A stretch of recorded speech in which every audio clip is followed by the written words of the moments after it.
어느 여름밤 대학병원 응급실에서 벌어진 믿을 수 없는 일. 한 노인이 가슴을 움켜쥐고 쓰러졌지만 그의 며느리는 냉정하게 말했습니다. 이 사람은 우리 가족이 아닙니다. 40년간 이 병원에서 수많은 생명을 구했던 전설의 간호사. 하지만 그날 밤 그녀는 자신이 평생 헌신한 바로 그 응급실에서 쫓겨났습니다. 며느리의 잔인한 선택 뒤에 숨겨진 30년 전의 비밀. 그리고 아무도 몰랐던 시어머니의 마지막 결단. 이 이야기를 끝까지 들으신다면 가족의 의미를 다시 생각하게 될 것입니다. 구독과 좋아요를 눌러주시면 영상 제작을 함께 하실 수 있습니다. 자, 그럼 오늘의 이야기 시작하겠습니다. 여기서 진료받으실 분 아니니까 나가보세요. 한여름 저녁 7시 대학병원 응급실 접수대 앞에서 날카로운 목소리가 울려 퍼졌습니다.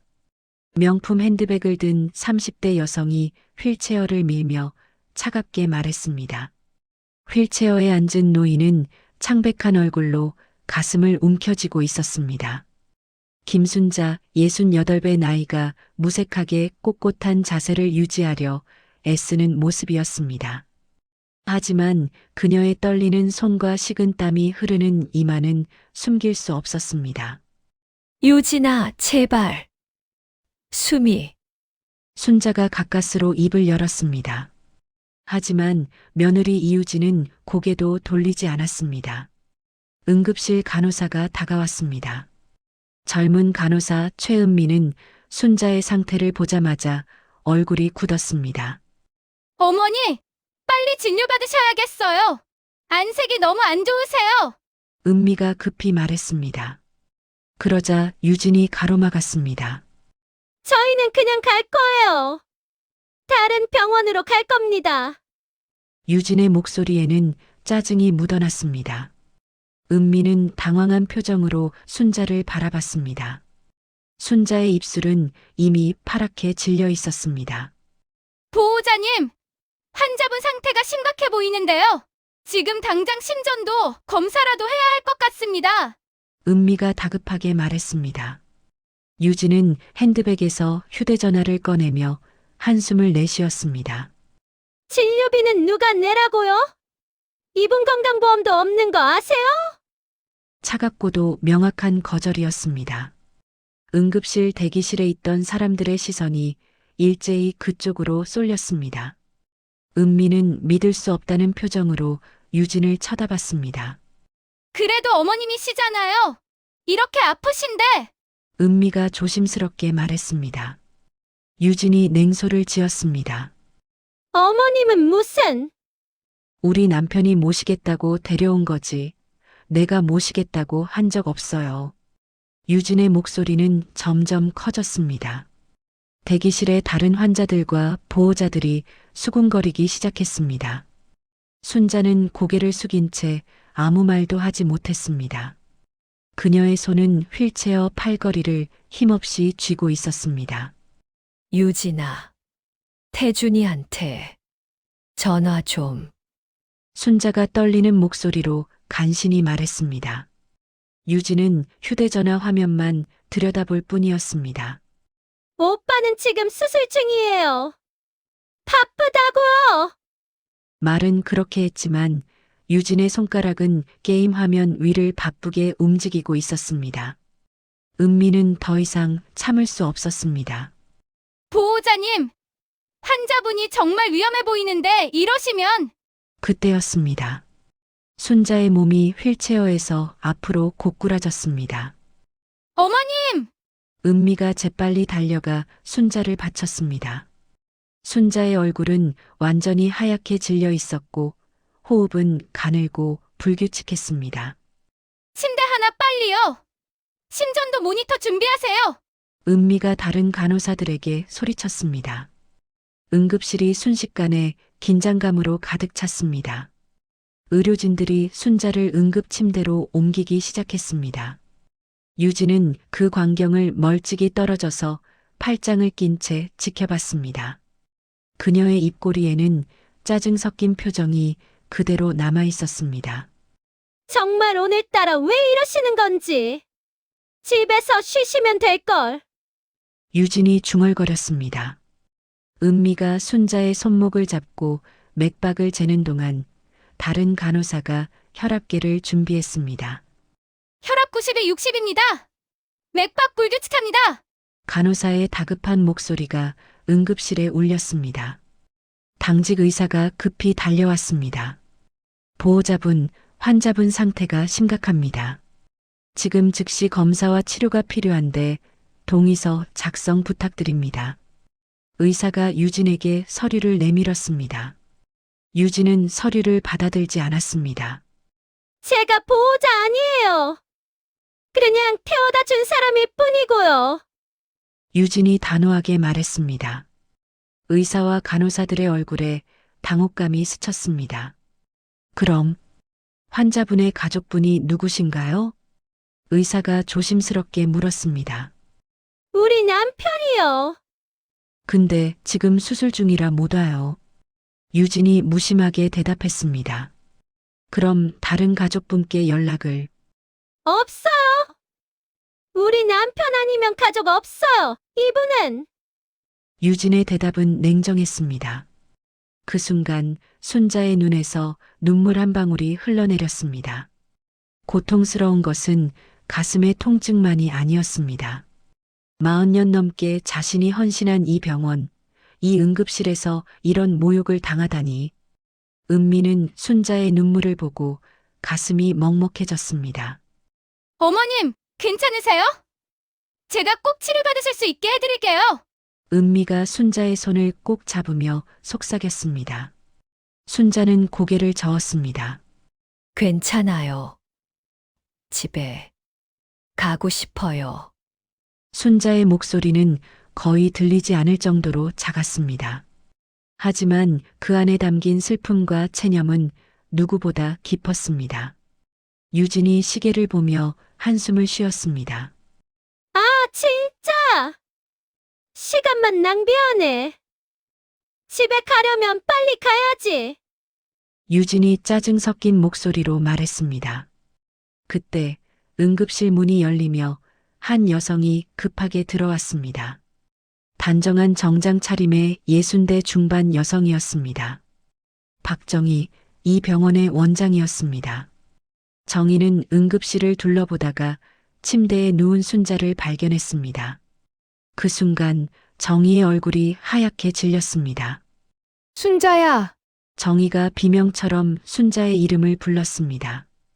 박정희는 순자에게 달려가 그녀의 손을 잡았습니다. 순자야, 어떻게 된 거야? 왜 이렇게 됐어? 정희의 목소리는 떨리고 있었습니다. 순자는 희미하게 눈을 떴습니다. 정희야, 미안해. 패 끼치려던 건 아니었는데. 순자가 가까스로 말을 이었습니다.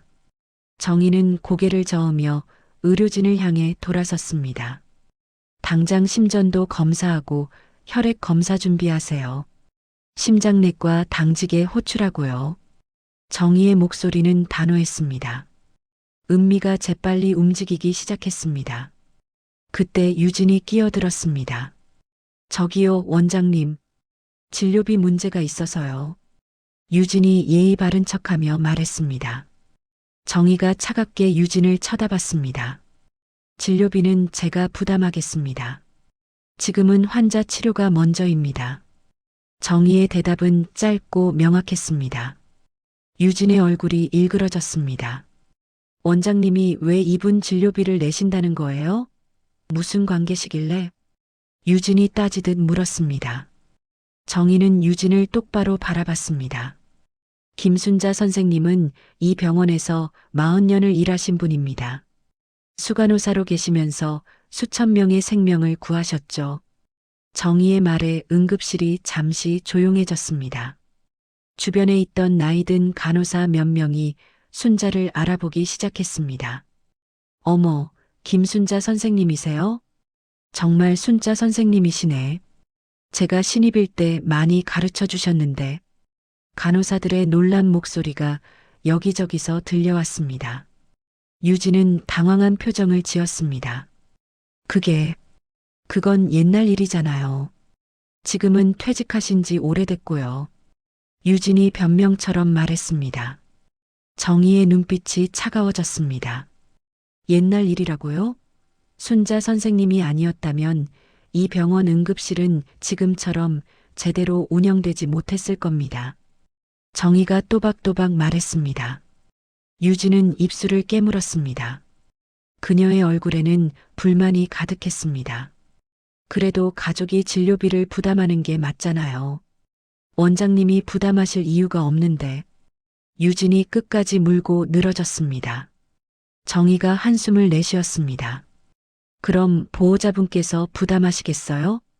정희가 직접적으로 물었습니다. 유진은 잠시 망설이다가 고개를 저었습니다.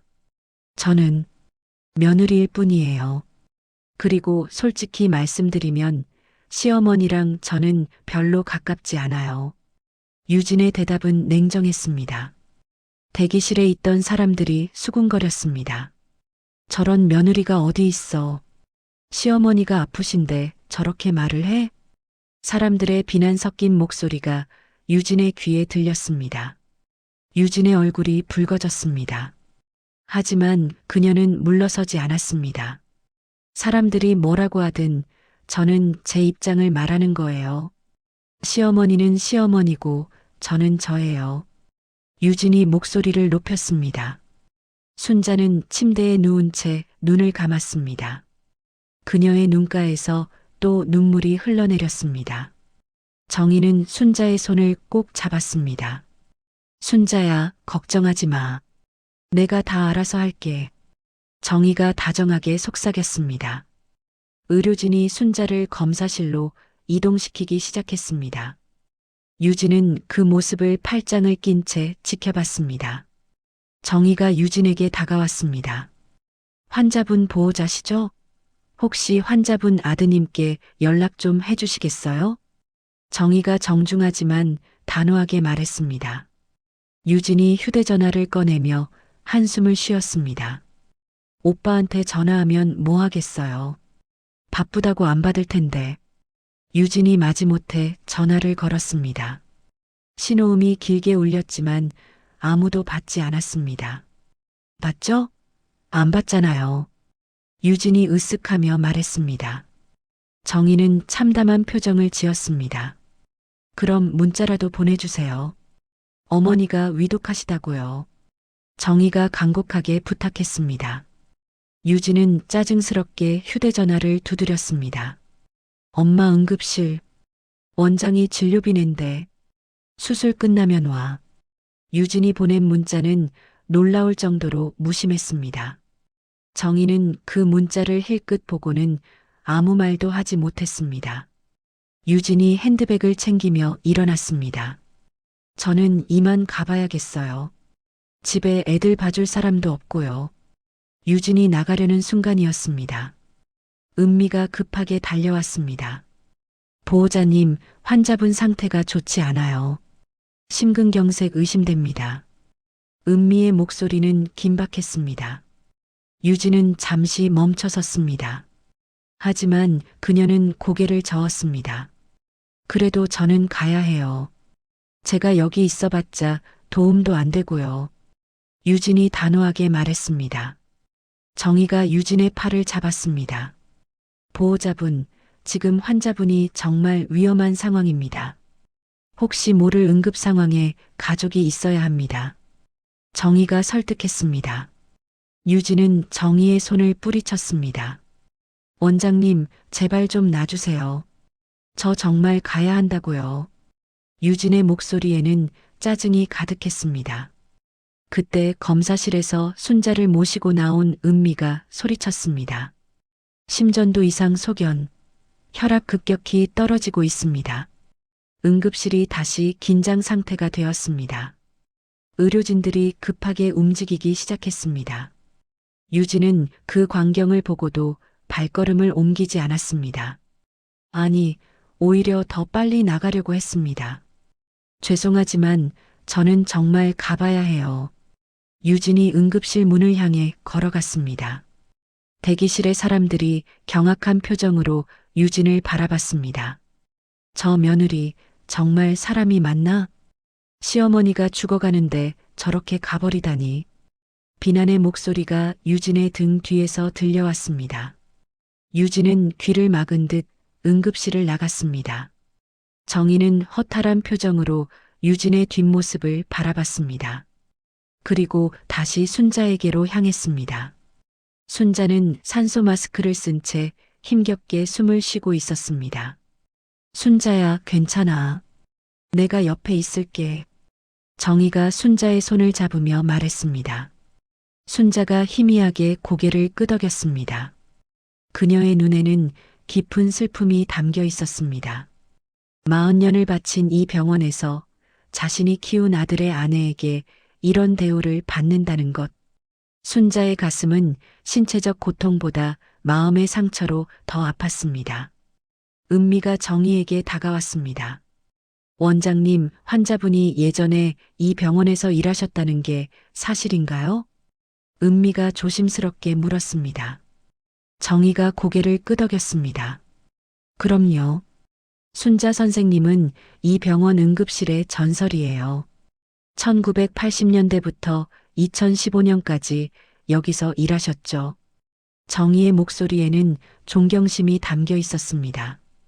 은미는 순자를 바라보며 고개를 숙였습니다. 그런 분을 며느리가 저렇게 대하다니 믿을 수가 없어요. 은미가 안타까워하며 말했습니다. 정희는 깊은 한숨을 내쉬었습니다. 세상이 많이 변했어요. 예전 같으면 상상도 못할 일들이 지금은 일어나죠. 정희가 쓸쓸하게 말했습니다. 그때 심장내과 당직이가 도착했습니다. 환자분 상태 어떻습니까? 당직이가 차트를 확인하며 물었습니다. 정희가 간단히 상황을 설명했습니다. 당직이는 심전도를 보더니 고개를 저었습니다. 이거 심근경색이 맞는 것 같은데요. 즉시 중환자실로 옮겨야겠습니다. 당직이의 진단에 모두가 긴장했습니다. 정희는 순자의 손을 더 세게 잡았습니다. 순자야, 조금만 버텨. 내가 살아야 해. 정희의 목소리는 간절했습니다. 순자는 산소 마스크 너머로 희미하게 미소를 지었습니다. 그 미소에는 체념과 감사가 동시에 담겨 있었습니다. 40년의 헌신 끝에 맞이한 이 순간, 순자는 자신의 인생이 과연 의미가 있었는지 생각했습니다. 중환자실로 가는 복도는 길고 어두웠습니다. 순자는 이동식 침대에 누운 채 천장의 형광등을 바라봤습니다. 하나, 둘, 셋. 지나가는 불빛을 세다가 순자는 눈을 감았습니다. 1978년 봄, 21살의 순자가 처음 이 병원 문을 들어섰던 날이 떠올랐습니다. 하얀 간호사복을 입고 떨리는 마음으로 응급실에 첫 출근을 했던 그날. 신입 간호사님, 여기서는 1분 1초가 생명을 좌우합니다. 정신 바짝 차리세요. 선배 간호사의 엄한 목소리가 아직도 귓가에 생생했습니다. 순자는 그날부터 40년이 넘는 세월을 응급실에서 보냈습니다. 밤낮 없이 울리는 구급차 사이렌 소리가 순자의 일상이었습니다. 교통사고로 실려온 환자들, 심장마비로 쓰러진 노인들, 급성 복통으로 신음하는 사람들. 순자는 그 모든 이들의 곁을 지켰습니다. 1985년 순자는 결혼을 했습니다. 남편은 성실한 회사원이었지만 수입은 넉넉하지 않았습니다. 이듬해 아들 태준이가 태어났습니다. 순자는 아들을 업고 야간 근무를 자청했습니다. 순자 선생님, 집에 가서 쉬세요. 아기가 있잖아요. 동료들이 말렸지만 순자는 고개를 저었습니다. 괜찮아요. 저는 일하는 게 좋아요. 순자의 대답은 언제나 담담했습니다. 하지만 진실은 달랐습니다. 야간 수당이 필요했던 것입니다. 태준이가 5살이 되던 해 남편이 교통사고로 세상을 떠났습니다. 순자는 하루아침에 호러미가 되었습니다. 장례식장에서 눈물도 제대로 흘리지 못했습니다. 사흘 뒤에는 다시 응급실로 출근해야 했으니까요. 엄마, 아빠는 언제 와? 어린 태준이가 물을 때마다 순자의 가슴은 찢어졌습니다. 하지만 순자는 눈물을 삼키고 웃어야 했습니다. 아빠는 하늘에서 우리 태준이 지켜보고 계셔. 순자는 태준이를 위해 더 많이 일했습니다. 주말도 없이 명절도 없이 병원에서 살다시피 했습니다. 태준이는 할머니 손에서 자랐습니다. 엄마, 나 오늘 학교에서 상 받았어. 엄마, 나 중학교 입학했어. 엄마, 나 고등학교 1등 했어. 태준이의 중요한 순간들을 순자는 대부분 놓쳤습니다. 밤새 응급실에서 일하다가 집에 돌아오면 태준이는 이미 학교에 간 뒤였습니다. 그래도 순자는 포기하지 않았습니다. 아들만큼은 좋은 대학에 보내야 한다는 일념뿐이었습니다. 태준이가 고등학교 3학년이 되던 해였습니다. 엄마, 나 의대 가고 싶어. 태준이의 말에 순자는 가슴이 철렁 내려앉았습니다. 의대 학비는 천문학적인 금액이었습니다. 순자는 그날 밤 잠을 이루지 못했습니다.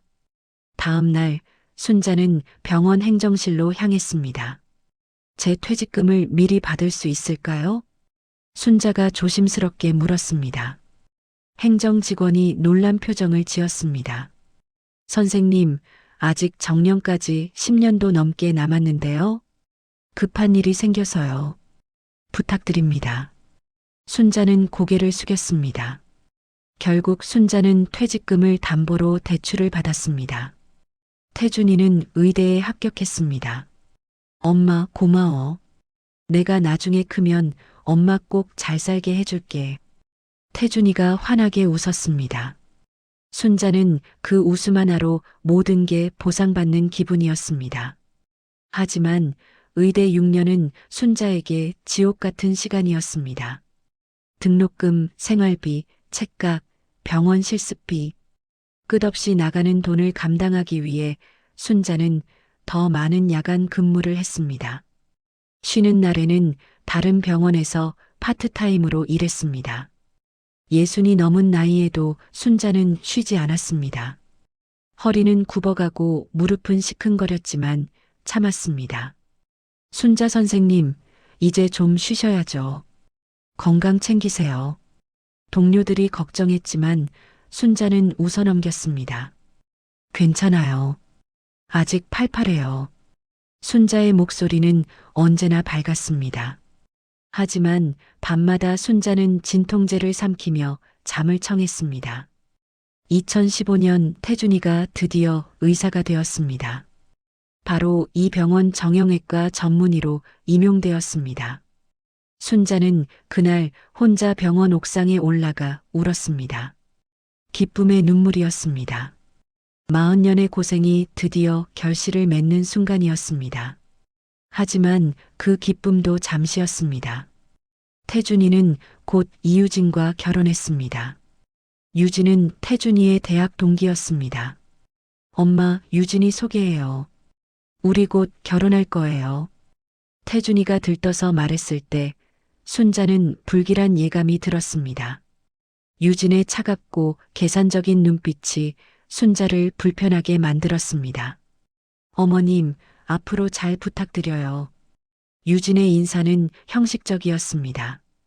결혼 후 순자는 태준이의 집에서 함께 살게 되었습니다. 엄마, 유진이가 집에서 같이 살자고 하는데 엄마가 애들 봐주면 유진이가 일도 할 수 있대. 태준이의 말에 순자는 고개를 끄덕였습니다.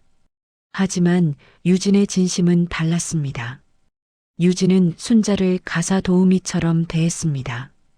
어머니, 애들 학교 보내고 빨래 좀 해주세요. 어머니, 오늘 저녁은 김치찌개로 해주세요.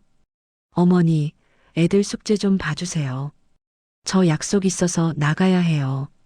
순자는 묵묵히 모든 일을 해냈습니다. 태준이를 위해서라면 무엇이든 할 수 있었습니다. 하지만 유진의 태도는 점점 더 냉랭해졌습니다. 어머니, 친구들 오는데 방에 좀 계세요. 보기 안 좋아요. 어머니, 그 옷은 좀 오래된 것 같은데 밖에 나갈 때 다른 옷 입으세요. 어머니, 요즘 병원비가 너무 많이 나와요. 아프면 참으셔야죠. 유진의 말 한마디 한마디가 순자의 가슴에 못처럼 박혔습니다. 그래도 순자는 참았습니다. 태준이가 행복하다면 그것으로 충분했으니까요. 하지만 오늘 응급실에서 겪은 일은 순자의 마지막 자존심마저 무너뜨렸습니다. 40년을 바친 이 병원에서 자신이 모든 것을 바쳐 키운 아들의 아내에게 저런 모욕을 당하다니. 순자는 이동식 침대 위에서 눈물을 흘렸습니다. 환자분, 괜찮으세요? 은미가 순자의 눈물을 닦아주며 물었습니다. 순자는 고개를 저었습니다. 아프지 않다는 뜻이 아니었습니다. 더 이상 아무것도 괜찮지 않다는 뜻이었습니다. 중환자실 앞에 도착했을 때 정희가 기다리고 있었습니다. 순자야, 여기서 좀 쉬어. 내가 다 알아서 할게. 정희가 순자의 손을 잡으며 말했습니다. 순자는 희미하게 고개를 끄덕였습니다. 그리고 작은 목소리로 중얼거렸습니다. 정희야, 내가 뭘 잘못한 걸까? 순자의 목소리는 너무나 작고 슬펐습니다. 정희는 순자의 손을 더 세게 잡았습니다. 대답할 수 있는 말이 없었습니다. 중환자실 문이 열리고 순자가 안으로 들어갔습니다. 정희는 문이 닫히는 순간까지 순자를 바라봤습니다. 40년 지기 친구의 쓸쓸한 뒷모습이 정희의 가슴을 아프게 했습니다. 중환자실 밖 정희는 자신의 사무실로 돌아왔습니다. 책상 서랍에서 오래된 앨범 하나를 꺼냈습니다. 1980년대 사진들이 가득한 앨범이었습니다. 젊은 날의 순자가 환하게 웃고 있는 사진이 보였습니다. 하얀 간호사복을 입은 25살의 순자는 아름다웠습니다.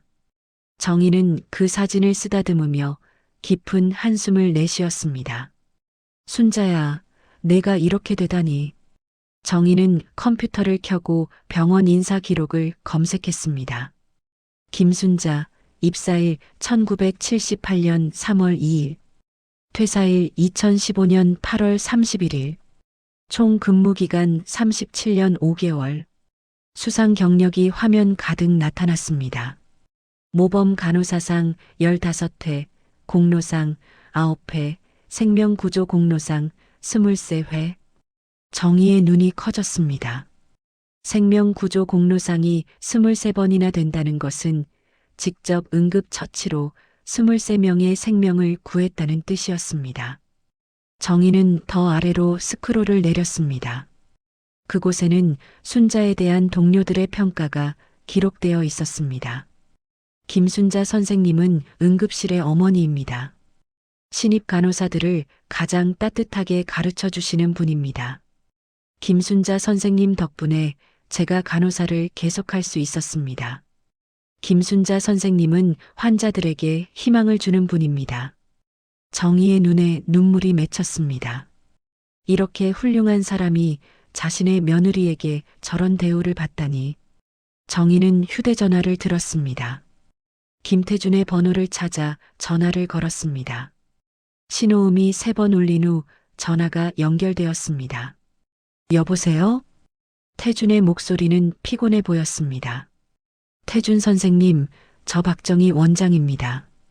정희의 목소리는 단호했습니다. 태준은 잠시 당황한 듯 침묵했습니다. 아, 원장님. 무슨 일이시죠? 태준이 조심스럽게 물었습니다. 지금 당장 중환자실로 오세요. 어머니가 위독하십니다. 정희의 말에 태준의 목소리가 떨렸습니다. 네, 엄마가요? 무슨 일이에요?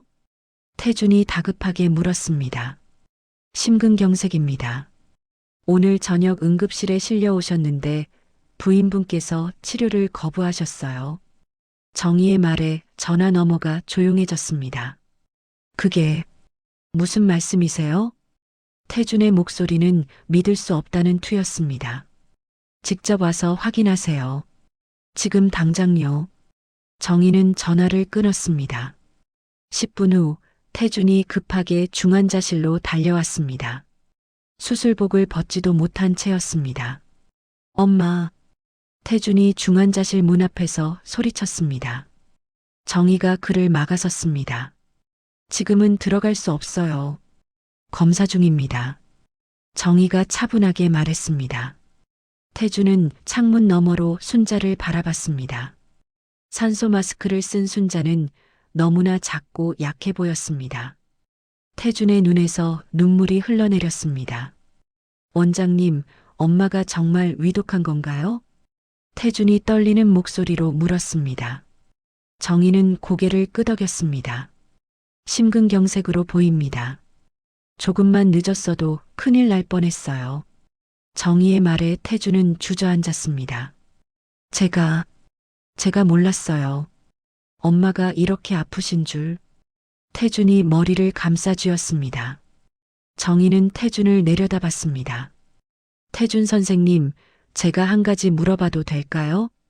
정희의 목소리는 조용했지만 날카로웠습니다.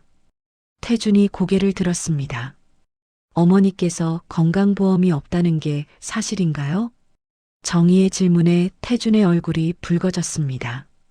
그게 엄마가 직장을 그만두시고 나서 태준이 변명처럼 말을 흐렸습니다. 정희의 눈빛이 차갑게 식었습니다. 어머니는 37년을 이 병원에서 일하셨어요. 그런 분이 건강보험도 없이 지내시게 했다는 게 말이 됩니까?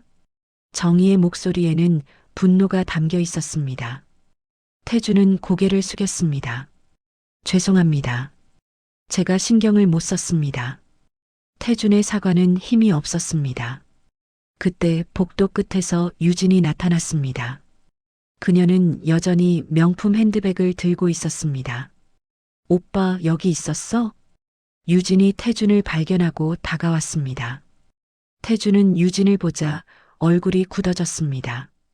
유진아, 이게 대체 무슨 일이야? 태준의 목소리는 떨리고 있었습니다. 유진은 태연하게 대답했습니다. 무슨 일이긴. 어머니가 갑자기 아프시다길래 병원에 모셔왔지. 유진의 말투는 마치 자신이 잘한 것처럼 들렸습니다. 정희가 끼어들었습니다. 부인, 그런데 왜 치료를 거부하셨죠? 환자분이 위독한 상황인데요. 정희의 질문에 유진의 표정이 굳어졌습니다. 그건 진료비 문제가 있어서요. 유진이 변명했습니다. 태준이 유진의 팔을 잡았습니다. 진료비? 내가 의사인데 진료비가 문제야? 태준의 목소리는 점점 커졌습니다. 유진은 태준의 손을 뿌리쳤습니다. 오빠는 몰라. 집안 살림이 얼마나 빠듯한지. 어머니 병원비까지 어떻게 감당해? 유진이 목소리를 높였습니다. 정희는 두 사람의 말다툼을 지켜봤습니다. 그만하세요, 두 분. 여기는 중환자실 앞입니다. 정희가 단호하게 말했습니다. 태준은 정희를 향해 고개를 숙였습니다. 죄송합니다, 원장님. 제가 엄마 치료비는 전부 부담하겠습니다. 태준이 간신히 말했습니다. 정희는 고개를 저었습니다. 치료비는 제가 이미 처리했습니다. 어머니는 이 병원의 영웅이에요. 우리가 당연히 책임져야죠. 정희의 말에 태준은 더욱 고개를 숙였습니다. 유진은 불만스러운 표정을 지었습니다. 원장님, 그건 병원 규정에 어긋나는 거 아닌가요? 유진이 따지듯 물었습니다. 정희는 유진을 똑바로 바라봤습니다. 김순자 선생님은 이 병원에 37년을 헌신하셨어요. 이 정도는 당연한 예우입니다. 정희의 목소리는 단호했습니다. 유진은 더 이상 아무 말도 하지 못했습니다. 그때 중환자실 문이 열렸습니다. 심장내과 의사가 나왔습니다. 보호자분 계세요? 의사가 주위를 둘러봤습니다. 태준이 급히 다가갔습니다. 저요, 제가 아들입니다. 태준이 다급하게 말했습니다. 의사는 차트를 보며 설명했습니다. 환자분이 급성 심근경색으로 진단되었습니다. 다행히 빠른 응급처치로 생명에는 지장이 없습니다만 의사가 말을 멈췄습니다. 태준의 얼굴이 창백해졌습니다. 하지만 환자분의 심장 상태가 좋지 않습니다. 과로와 스트레스가 누적된 것으로 보입니다. 의사의 말에 태준은 말문이 막혔습니다. 정희가 물었습니다. 앞으로 치료 계획은 어떻게 되나요? 일주일 정도 중환자실에서 경과를 봐야 합니다. 그 후 상태에 따라 일반 병실로 옮기거나 추가 치료를 진행할 예정입니다. 의사의 설명이 끝났습니다. 태준은 중환자실 창문 너머로 순자를 바라봤습니다. 순자는 여전히 산소 마스크를 쓴 채 눈을 감고 있었습니다. 태준의 가슴이 찢어지는 것 같았습니다. 평생 자신을 위해 희생한 어머니, 그런 어머니를 제대로 돌보지 못한 자신이 너무나 부끄러웠습니다. 정희는 태준의 어깨에 손을 올렸습니다. 태준 선생님, 이제부터라도 어머니를 잘 모시세요. 정희의 목소리는 따뜻했지만 단호했습니다. 태준은 고개를 끄덕이며 눈물을 닦았습니다. 유진은 멀찍이 떨어져서 그 광경을 지켜봤습니다. 그녀의 얼굴에는 여전히 불만과 짜증이 가득했습니다. 하지만 이제 상황이 바뀌었습니다. 원장이 나서고 병원 전체가 순자의 편이 되었습니다. 유진은 자신의 계획이 틀어지고 있다는 것을 느꼈습니다. 그녀는 입술을 깨물며 복도를 따라 걸어나갔습니다. 사흘이 지났습니다. 순자의 상태는 조금씩 안정을 찾아가고 있었습니다. 하지만 중환자실에서 나오기에는 아직 이른 상황이었습니다. 태준은 매일 어머니를 찾아왔습니다. 수술 틈틈이 중환자실 앞을 지켰습니다. 엄마, 미안해요. 제가 몰랐어요. 태준은 창문 너머로 어머니를 보며 중얼거렸습니다. 하지만 유진의 태도는 달라지지 않았습니다. 오히려 더 노골적으로 불만을 드러냈습니다. 그날 저녁 태준이 집에 돌아왔을 때였습니다. 유진은 거실 소파에 앉아 서류를 펼쳐놓고 있었습니다. 오빠 앉아봐. 우리 이야기 좀 해야 할 것 같아. 유진의 목소리는 차갑게 가라앉아 있었습니다. 태준은 피곤한 몸을 이끌고 소파에 앉았습니다. 무슨 이야기? 태준이 지친 목소리로 물었습니다. 유진은 서류를 태준 앞으로 밀었습니다. 이거 봐. 우리 집 대출금 명세서야. 유진이 손가락으로 숫자를 가리켰습니다. 태준은 서류를 들여다봤습니다. 주택담보대출, 자동차 할부금, 신용대출이 빼곡히 적혀 있었습니다. 이게 왜? 태준이 고개를 갸웃거렸습니다. 유진은 한숨을 내쉬었습니다. 오빠, 우리 형편이 이렇게 어려운 거 알아? 매달 대출 이자만 해도 200만 원이 넘어. 유진의 목소리에는 불만이 가득했습니다. 태준은 고개를 끄덕였습니다. 알아. 그래서 내가 열심히 일하고 있잖아. 태준의 대답은 담담했습니다. 유진이 소파에서 일어났습니다. 그런데 이제 어머니 병원비까지 우리가 부담해야 한다고? 말이 돼, 그게? 유진의 목소리가 높아졌습니다. 태준은 미간을 찌푸렸습니다. 원장님이 병원비는 처리했다고 했어. 태준이 조용히 말했습니다. 유진은 비웃듯 웃었습니다. 지금은 그래. 근데 앞으로는? 어머니 퇴원하시면 어쩔 건데? 요양병원 비용은? 간병비는? 유진이 쏟아내는 질문에 태준은 입을 다물었습니다. 유진은 계속해서 말했습니다. 그리고 솔직히 말할게. 어머니가 우리한테 뭐 해주신 게 있어? 유진의 말에 태준의 얼굴이 굳었습니다. 무슨 소리야? 태준의 목소리가 떨렸습니다. 유진은 팔짱을 끼고 태준을 내려다봤습니다. 어머니는 우리 애들 태어났을 때도 돈 한 푼 안 보태셨어. 집 살 때도 차 살 때도 마찬가지고. 유진의 말은 냉정했습니다. 태주는 주먹을 불끈 쥐었습니다. 엄마는 나한테 모든 걸 다 주셨어. 의대 학비, 생활비 전부 엄마가 대주셨다고. 태준이 간신히 목소리를 냈습니다. 유진이 코웃음을 쳤습니다. 그건 오빠한테 준 거지. 우리한테 준 게 아니잖아. 그리고 그건 부모 당연한 의무 아니야? 유진의 말에 태주는 할 말을 잃었습니다. 유진은 다시 소파에 앉으며 말을 이었습니다. 오빠, 현실적으로 생각해봐. 우리 애들 둘 다 사립 초등학교 다니잖아. 학원비만 해도 한 달에 100만 원이 넘어. 유진이 차근차근 설명했습니다. 거기다 우리 집 관리비, 생활비, 대출 이자. 이걸로도 빠듯한데 어머니까지 모시면 어떻게 되겠어? 유진의 논리는 냉철했습니다. 태준은 고개를 떨궜습니다. 유진이 태준의 어깨에 손을 올렸습니다. 오빠, 나도 마음이 편한 건 아니야. 근데 우리 가족이 먼저잖아. 우리 애들이 우선이잖아. 유진의 목소리는 부드러워졌지만 내용은 냉혹했습니다. 태준은 대답하지 못했습니다. 유진은 숨을 깊이 들이마시고 말했습니다. 그리고 솔직히 어머니 재산은 어디 갔어? 유진의 질문에 태준이 고개를 들었습니다. 엄마 재산? 태준이 되물었습니다. 유진은 고개를 끄덕였습니다. 어머니 37년이나 병원에서 일하셨잖아. 퇴직금은? 연금은? 그 많은 돈이 다 어디 갔어? 유진의 눈빛이 날카로워졌습니다. 태준은 입술을 깨물었습니다.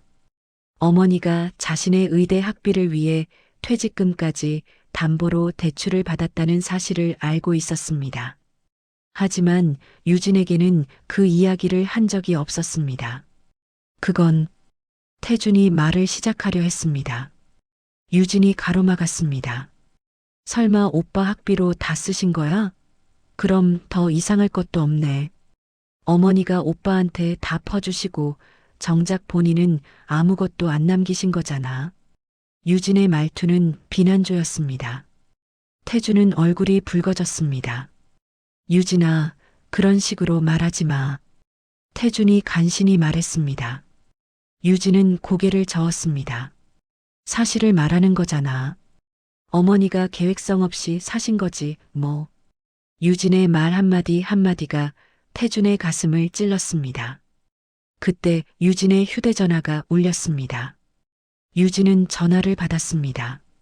여보세요? 아, 언니. 응, 지금 괜찮아. 유진의 목소리가 밝아졌습니다. 태준은 유진이 전화하는 모습을 바라봤습니다. 응, 맞아. 시어머니가 입원하셨어. 심근경색이래. 응, 엄청 큰일 날 뻔했지. 유진이 전화로 이야기하는 내용을 태준은 듣고 있었습니다. 근데 있잖아, 언니. 우리가 이제 병원비를 다 부담해야 할 것 같아. 원장이 처음에는 내준다고 했는데 앞으로는 우리가 내야 할 거 아냐? 유진의 목소리에는 불만이 가득했습니다. 태준은 주먹을 꽉 쥐었습니다. 그러니까 시부모님이 노후 준비를 해놓으셔야지. 자식한테 다 의지하시면 어떻게 해?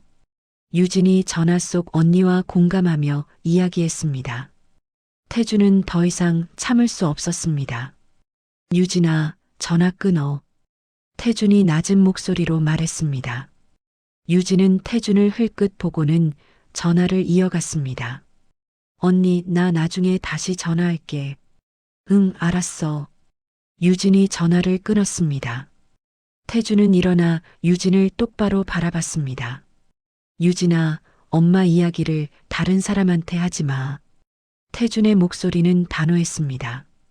유진은 어깨를 으쓱했습니다. 왜? 언니는 다른 사람 아니잖아. 가족이잖아. 유진의 대답은 뻔뻔했습니다. 태준은 깊은 한숨을 내쉬었습니다. 유진아, 제발 부탁이야. 엄마는 지금 아프셔. 조금만 이해해줘. 태준이 간청하듯 말했습니다. 유진은 소파에 다시 앉으며 말했습니다. 오빠, 나도 이해는 해. 근데 현실은 현실이잖아. 우리 형편이 이런데 어떻게 해? 유진의 말에는 변함이 없었습니다. 태주는 방으로 들어가 문을 닫았습니다. 홀로 남은 유진은 휴대전화를 들여다봤습니다. 그녀의 눈빛에는 계산하는 빛이 어렸습니다. 며칠 후 병원에 소문이 돌기 시작했습니다. 김순자 선생님 며느리가 정말 그렇게 냉정하대요. 응급실에서 치료도 거부했다면서요? 원장님이 직접 나서서 도와주신 거래요. 간호사들 사이에서 유진에 대한 이야기가 퍼져나갔습니다. 유진이 병문안을 왔을 때 간호사들의 시선이 싸늘했습니다. 유진은 그 시선을 느끼며 불편해했습니다. 뭘 그렇게 쳐다봐요? 유진이 한 간호사에게 짜증스럽게 말했습니다. 간호사는 아무 말 없이 고개를 돌렸습니다. 유진은 입술을 깨물며 중환자실 앞으로 향했습니다. 창문 너머로 순자가 보였습니다. 순자는 여전히 약한 모습이었지만 의식은 깨어 있었습니다. 유진은 순자를 바라보며 중얼거렸습니다. 언제까지 저렇게 누워 계실 건지. 병원비만 축내고. 유진의 목소리는 작았지만 도끼가 서려 있었습니다. 그 순간 뒤에서 누군가 유진의 어깨를 툭 쳤습니다. 유진이 돌아보니 정희가 서 있었습니다. 부인, 방금 뭐라고 하신 거죠? 정희의 목소리는 차갑고 낮았습니다. 유진은 당황하며 고개를 저었습니다. 아무것도 아니에요. 유진이 얼버무렸습니다. 정희는 유진을 똑바로 바라봤습니다. 부인, 환자분은 40년을 이 병원에 헌신하신 분입니다. 제대로 대우받으실 자격이 있어요. 정희의 말에 유진은 입술을 깨물었습니다. 하지만 그녀는 물러서지 않았습니다. 원장님, 제 입장도 좀 이해해 주세요. 저도 힘든 게 많아요. 유진이 변명했습니다. 정희는 고개를 저었습니다. 힘든 게 많으면 더욱 가족이 힘을 합쳐야죠. 어머니를 외면할 이유가 되지 않습니다. 정희의 말은 단호했습니다. 유진은 더 이상 할 말이 없었습니다. 그녀는 돌아서서 복도를 걸어 나갔습니다. 정희는 유진의 뒷모습을 바라보며 깊은 한숨을 내쉬었습니다. 그리고 중환자실 창문 너머의 순자를 바라봤습니다. 순자는 눈을 감고 있었지만 그녀의 눈가에는 마른 눈물 자국이 남아 있었습니다. 일주일이 지났습니다. 순자는 여전히 중환자실에 누워 있었습니다. 상태는 호전되는 듯 했지만 완전히 회복되지는 않았습니다. 어느 날 새벽 순자의 심장 박동이 불규칙해지기 시작했습니다. 모니터에 경보음이 울렸습니다. 당직 간호사가 급히 달려왔습니다. 환자 상태 악화, 의사 호출, 긴급 상황이 시작되었습니다. 태준이 급히 중환자실로 달려왔습니다. 엄마, 태준의 외침이 복도에 울렸습니다. 의료진이 순자를 응급 처치하고 있었습니다. 1시간의 사투 끝에 순자의 상태는 간신히 안정되었습니다. 하지만 의식은 흐릿했습니다. 정희가 중환자실에 들어가 순자의 손을 잡았습니다. 순자야, 정신 차려. 아직 갈 때가 아니야. 정희의 목소리는 떨리고 있었습니다. 순자는 희미하게 눈을 떴습니다. 그녀의 시선은 초점이 없었습니다. 정희야. 순자가 가까스로 입을 열었습니다. 응, 나야. 순자야, 괜찮아. 정희가 순자의 손을 꼭 잡았습니다. 순자는 힘겹게 말을 이었습니다. 미안해. 내가 말해야 할 게 있어. 순자의 목소리는 거의 들리지 않았습니다. 정희는 귀를 가까이 대고 들었습니다. 무슨 이야기? 정희가 조심스럽게 물었습니다. 순자의 눈에서 눈물이 흘러내렸습니다.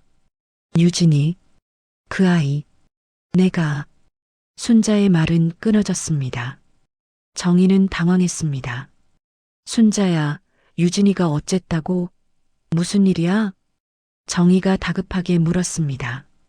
순자는 고개를 천천히 저었습니다. 39년 전, 그날 밤, 여기, 응급실에서 순자가 힘겹게 단어를 이었습니다. 정희의 눈이 커졌습니다. 39년 전이라면 1986년이었습니다. 정희도 그때 이 병원에서 일하고 있었습니다. 무슨 일이 있었어? 정희가 조심스럽게 물었습니다. 순자는 눈을 감고 과거를 떠올렸습니다. 1986년 12월 24일 크리스마스 이브였습니다. 차가운 겨울밤 응급실은 교통사고 환자들로 붐볐습니다. 29살의 순자는 정신없이 환자들을 돌보고 있었습니다. 자정이 지났을 때 한 여성이 급히 실려왔습니다. 젊은 여성이었지만 얼굴은 창백했고 온몸이 피투성이었습니다. 환자 이름이 어떻게 되세요? 순자가 물었습니다. 하지만 여성은 대답하지 못했습니다. 그녀는 임신한 상태였고 이미 진통이 시작되고 있었습니다. 산부인과 선생님 급히 호출하세요. 당직 의사가 소리쳤습니다. 순자는 여성의 손을 잡았습니다. 괜찮아요. 힘내세요. 순자가 다독였습니다. 여성은 순자를 바라보며 입술을 움직였습니다. 아기, 제발, 아기만은.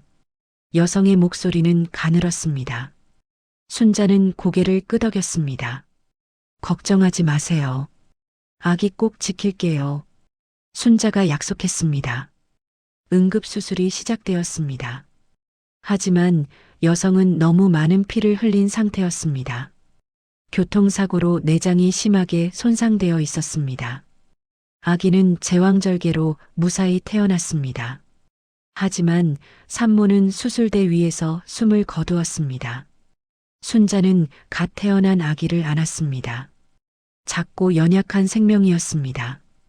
아기는 울음소리도 제대로 내지 못했습니다. 이 아기 보호자가 없습니다. 간호사가 황급히 보고했습니다. 산모의 신원은 확인되었습니다. 하지만 가족은 아무도 나타나지 않았습니다. 산모의 지갑에서 발견된 메모에는 이렇게 적혀 있었습니다. 미안해요. 아기를 키울 수 없어요. 제발 좋은 곳으로 보내주세요. 순자는 그 메모를 읽고 가슴이 찢어지는 것 같았습니다. 아기는 신생아실로 옮겨졌습니다. 순자는 매일 아기를 찾아가 돌봤습니다. 아가야, 걱정하지 마. 내가 갈 곳을 찾아줄게. 순자가 아기에게 속삭였습니다. 한 달이 지났습니다. 보건소를 통해 입양 절차가 진행되었습니다. 어느 날 한 부부가 아기를 보러 왔습니다. 중년의 부부였는데 아이가 없어 입양을 원한다고 했습니다. 이 아이 이름은 뭐예요? 부인이 물었습니다. 순자는 잠시 생각했습니다. 아직 이름이 없어요. 부모님께서 지어주시면 됩니다. 순자가 대답했습니다. 부부는 아기를 안아보고 눈물을 흘렸습니다. 이 아이를 우리 딸로 키우고 싶어요. 부인이 간절하게 말했습니다. 입양 서류가 작성되었습니다. 부부는 아기에게 유진이라는 이름을 지어주었습니다. 이유진.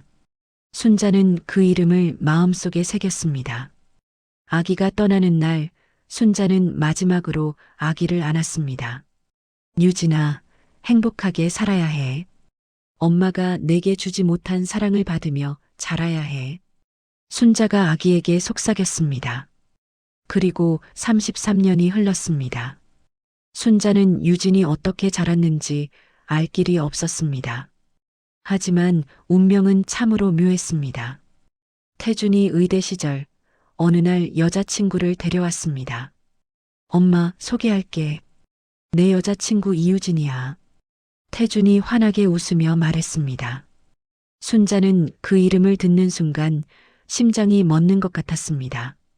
이유진. 33년 전 자신이 마지막으로 안았던 그 아기의 이름.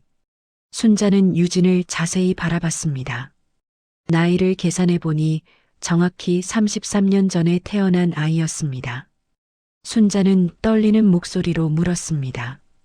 유진 씨, 부모님은 뭐 하시는 분이세요?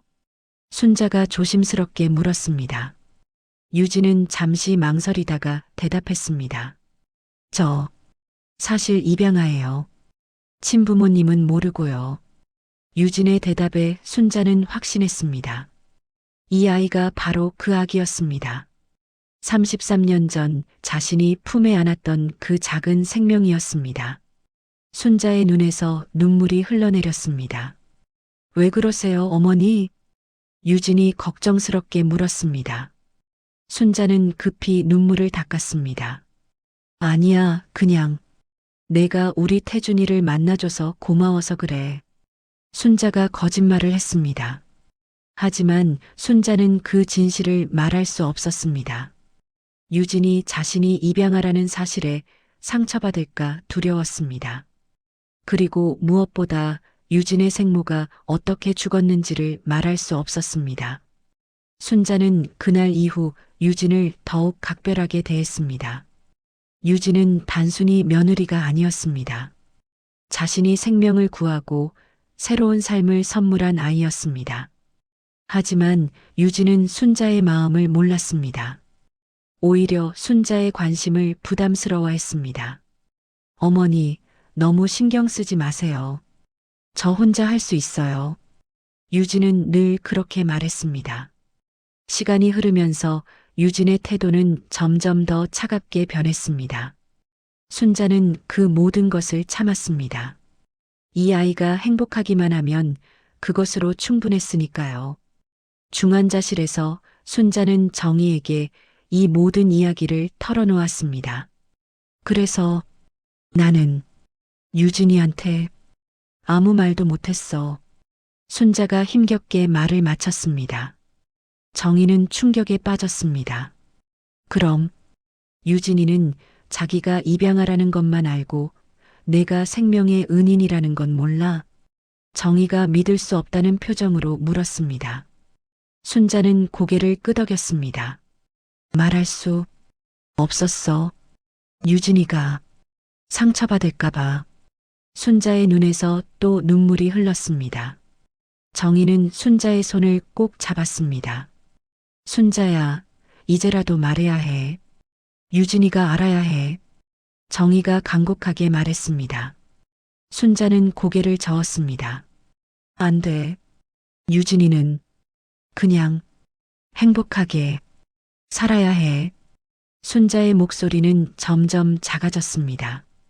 그리고 다시 의식을 잃었습니다. 정희는 순자를 내려다보며 깊은 한숨을 내쉬었습니다.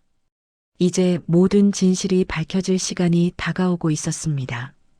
정희는 순자의 이야기를 듣고 며칠 밤을 잠 못 이루었습니다. 진실을 말해야 하는가, 말지 말아야 하는가. 하지만 정희는 결심했습니다. 유진이 알아야 한다고. 사흘 후 정희는 유진에게 연락했습니다. 부인, 병원으로 와주시겠어요? 중요한 이야기가 있습니다. 정희의 목소리는 단호했습니다. 유진은 마지못해 병원으로 왔습니다. 정희의 사무실 문을 열었을 때 유진의 얼굴에는 짜증이 가득했습니다. 원장님, 바쁜 사람인데 이렇게 부르시면 곤란해요. 유진이 불평했습니다. 정희는 유진에게 앉으라고 손짓했습니다. 앉으세요. 오래 걸리지 않을 겁니다. 정희가 차분하게 말했습니다. 유진은 마지못해 의자에 앉았습니다. 정희는 책상 서랍에서 낡은 파일 하나를 꺼냈습니다. 1986년 12월 24일자 응급실 기록이었습니다. 부인, 혹시 자신의 출생 기록을 보신 적 있나요? 정희가 조심스럽게 물었습니다. 유진의 얼굴이 굳어졌습니다. 그게 왜요? 그게 무슨 상관이에요? 유진의 목소리가 날카로워졌습니다. 정희는 파일을 유진 앞으로 밀었습니다. 1986년 12월 24일 이 병원 응급실에 한 여성이 실려왔어요. 교통사고였죠. 정희가 천천히 말했습니다. 유진의 손이 떨리기 시작했습니다. 그 여성은 임신 중이었고 응급 제왕절개로 아기를 낳았어요. 하지만 산모는 그날 밤 숨을 거두었습니다. 정희의 말에 유진의 얼굴이 창백해졌습니다. 그 아기가 바로 당신입니다.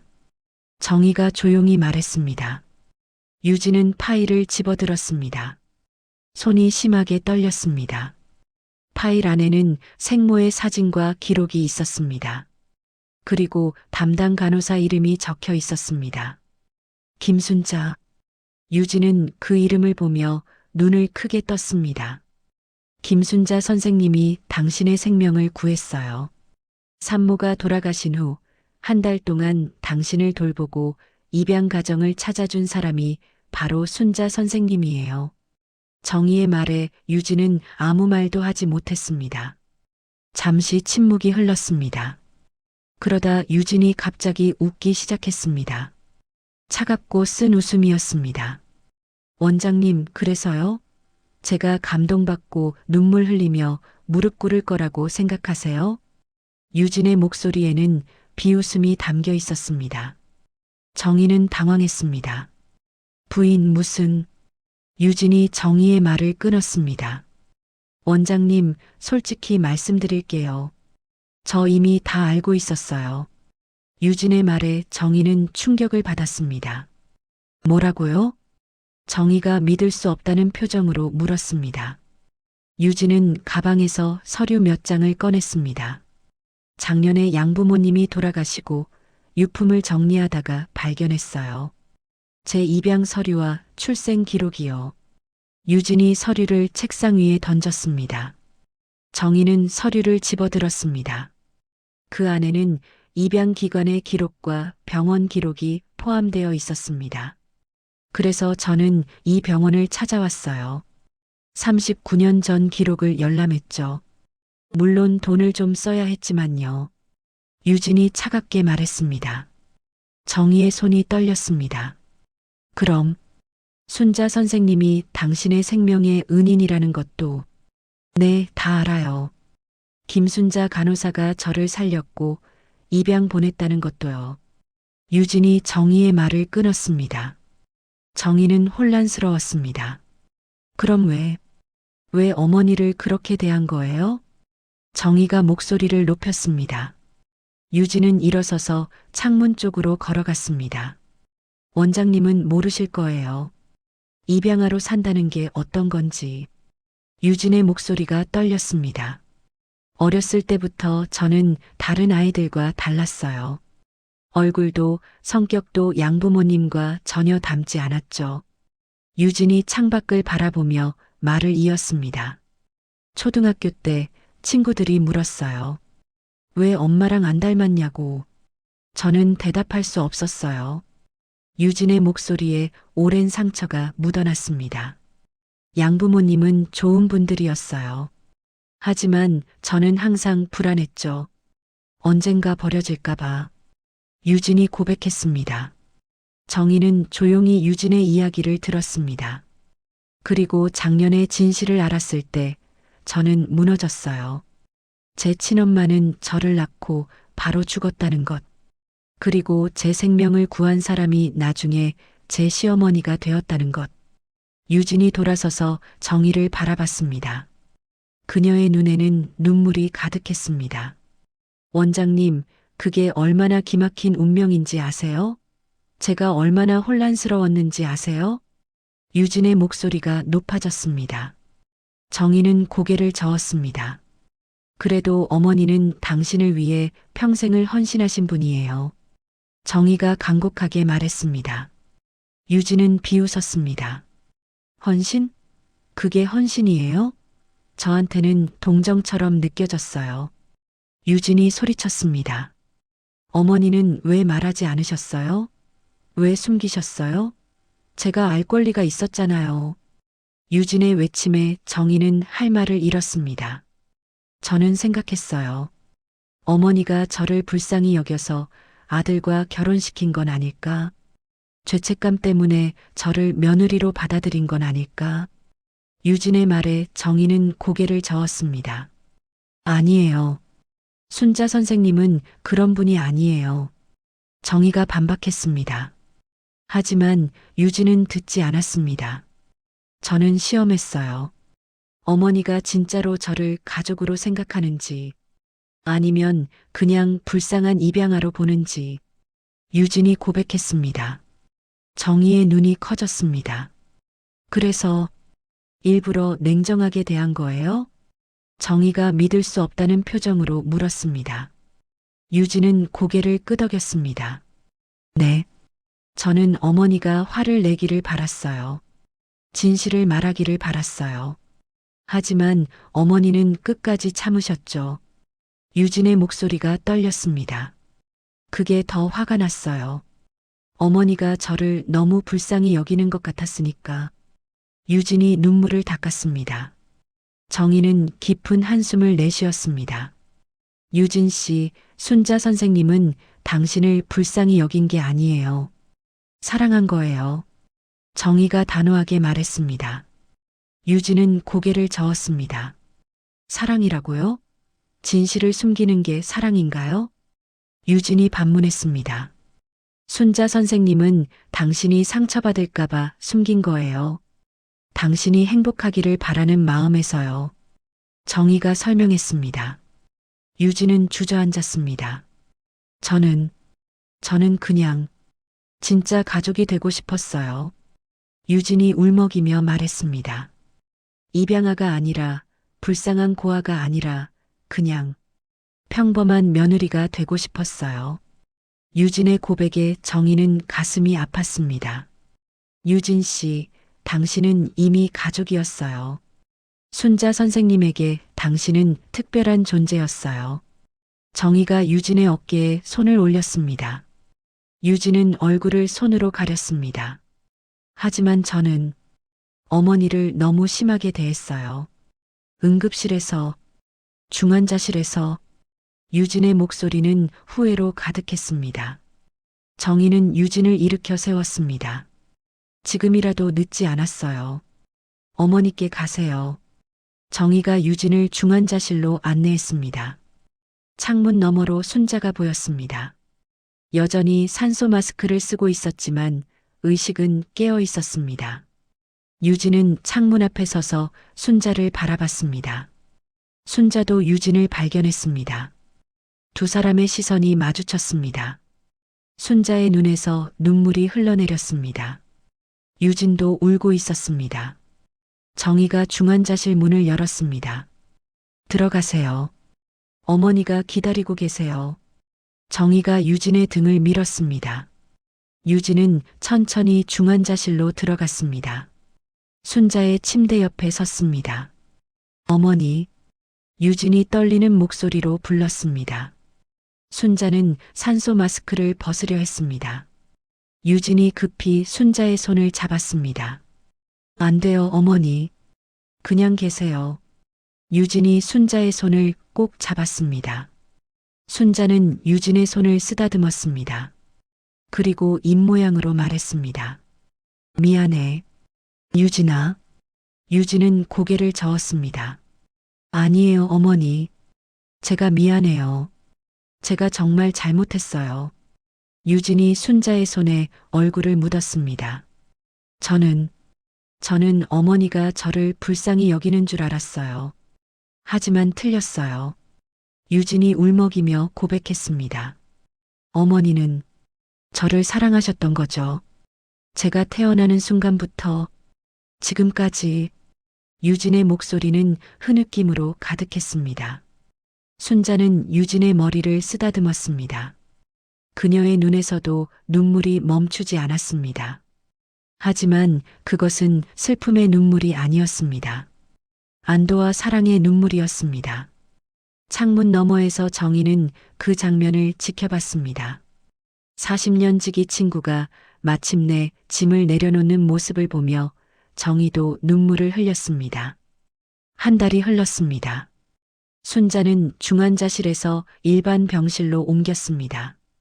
건강은 조금씩 회복되고 있었습니다.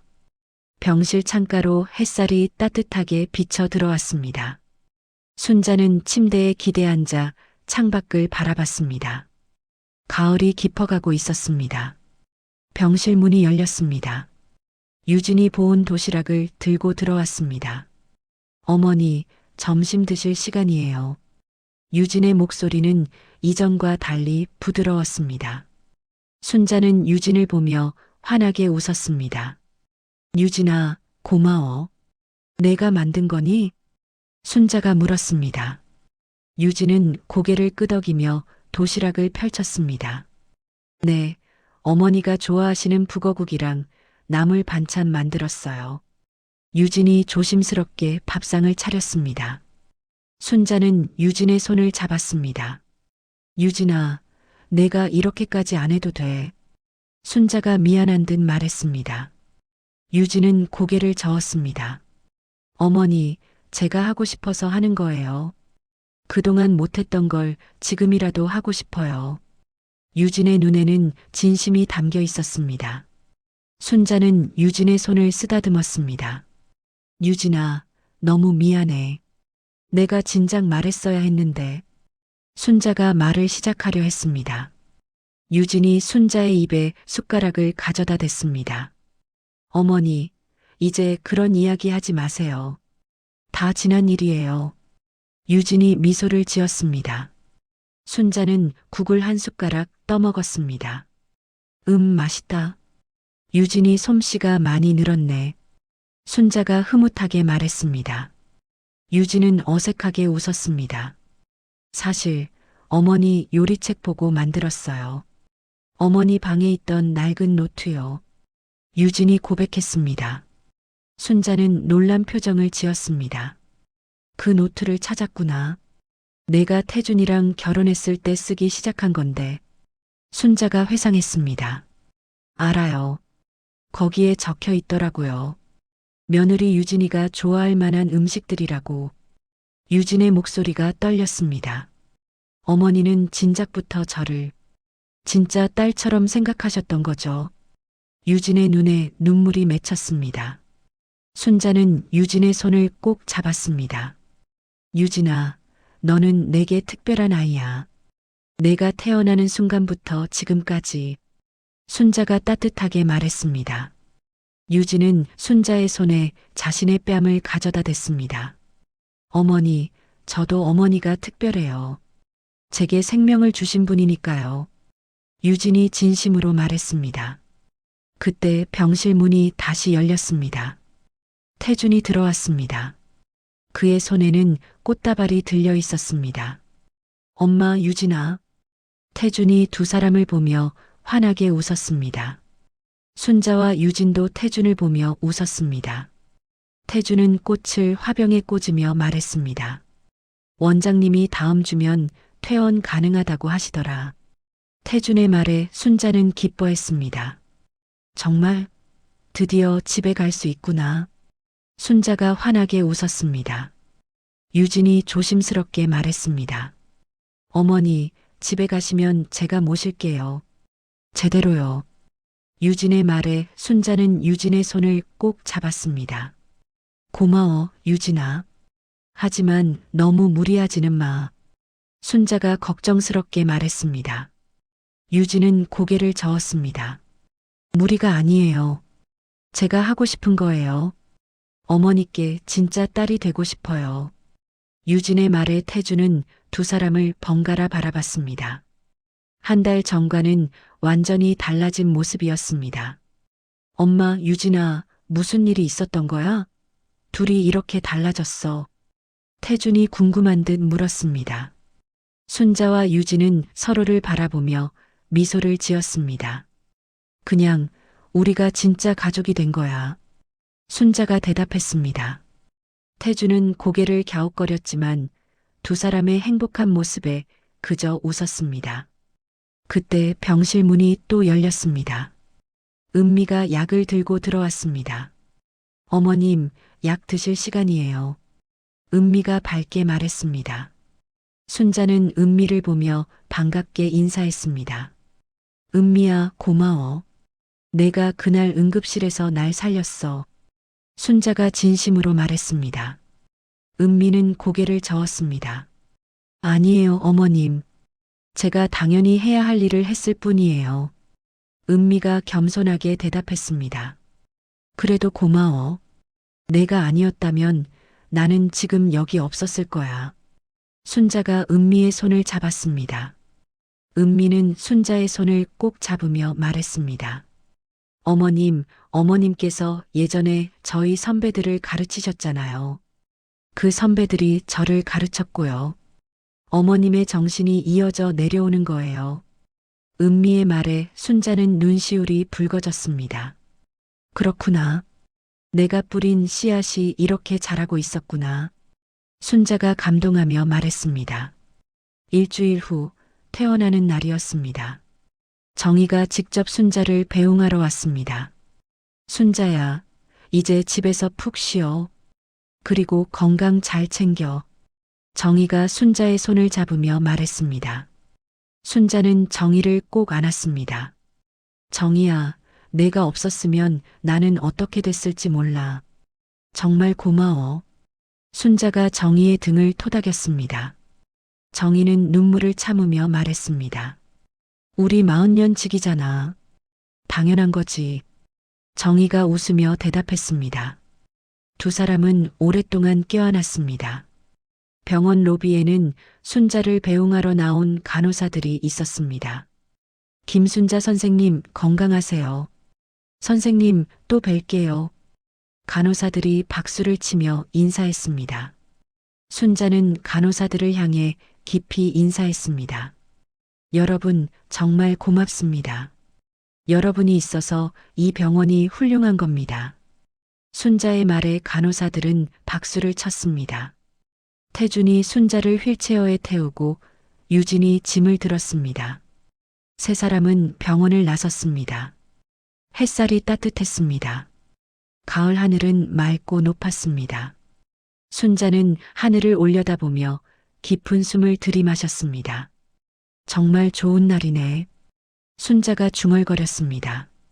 유진이 순자의 어깨에 손을 올렸습니다. 어머니, 이제 매일매일이 좋은 날이 될 거예요. 우리 함께니까요. 유진의 말에 순자는 유진의 손을 꼭 잡았습니다. 그래, 우리는 가족이니까. 순자가 환하게 웃었습니다. 세 사람은 차에 올랐습니다.